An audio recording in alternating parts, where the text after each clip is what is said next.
Infatti sullo sfondo, diciamo, di tutto questo c'è questo cambio un po' di passo del sommelier, delle attività di sommelier, cambio di passo che era già stato oggetto del congresso, di quello che è stato il congresso nazionale che si è svolto a Verona e che guarda all'enoturismo. Beh, direi che non stiamo mettendo in campo idee nuove, in verità, non voglio passare per quello che sapeva già cosa fare qualche anno fa. Certe idee le avevamo già messe in cantiere.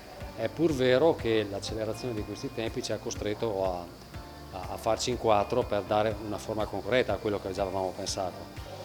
E uno dei temi più interessanti e più fruttiferi, deve diventare fruttifero, è il tema del congresso ed è il tema dell'enoturismo.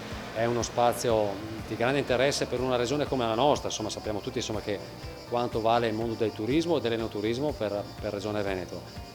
Non può che essere un elemento di interesse anche per AIS Veneto che opera all'interno di questo settore. Quindi abbiamo sentito un po' nostro questo tema e abbiamo cercato, come dire, di individuare nuovi spazi di lavoro, nuovi spazi di comunicazione, la possibilità di poter investire in settori che fino ad oggi ci sono stati abbastanza preclusi e che spesso e volentieri vengono affidati a